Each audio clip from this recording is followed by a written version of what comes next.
Thanks for coming out, Ryan. No, no problem. I want to sit down and pick your brain for a little while. Sounds good. So it's been a while. It has been. Thanks for coming by, shipmate. I appreciate you visiting us here while we're doing our research. You were on board when Commander Fravor did his famous intercept and the Tic Tac video was created. Yes.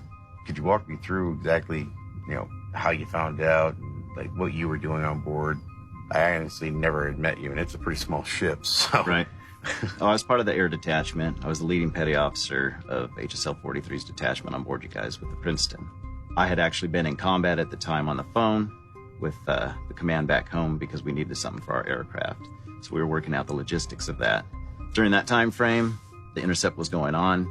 There was radar screens, so I was able to see that. And then, of course, all of the commotion and what was going on, around me during that time frame was definitely heightened. Were you there when the civilians had come on board? I refer to them now as the men in khaki because, Right. So, yeah, I was there when they showed up. I was in the hangar during flight ops. They came in, walked pretty much straight out of the hangar and left, came back a short time later with some bags and took off. Well, I can fill you in on what they took. Yeah, I know you can do that. Yeah, all of our data recording. Mm-hmm. So now that you saw, the Tic Tac video and, the gimbal videos and, all the stuff that we know about what actually happened and, the flight characteristics of what it could actually do, you being really familiar with aircraft being in the air deck, what did you think about it?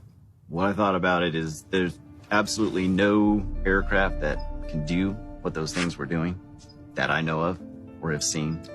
So, nobody wants to be the UFO guy. And, it's usually hard to talk about anyways.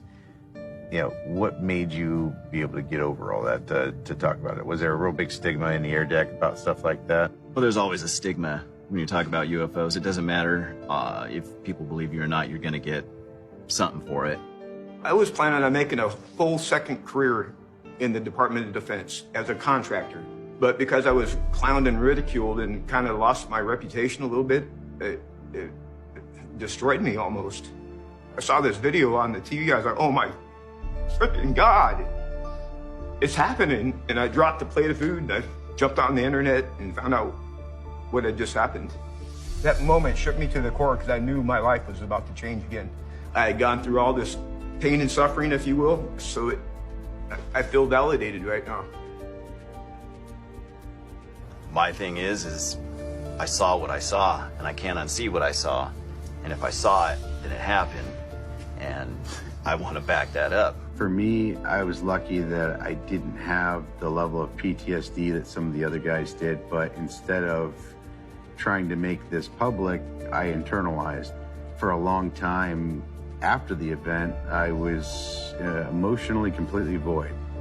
I didn't really care, honestly, whether I lived or died, or whether or not anybody wanted to have a relationship with me, nor was I capable of having any type of interpersonal relationship.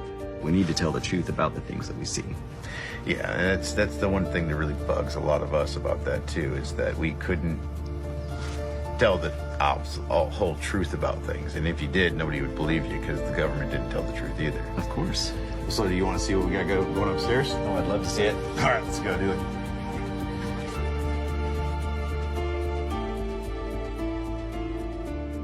Every step we make towards finding out what these Navy Tic Tac objects are about is a step towards these guys' recovery in a way, in coming to terms with the event that changed their lives. I feel with this mission, we are uncovering more and more pieces of the puzzle that will hopefully someday bring some answers to these very strange events.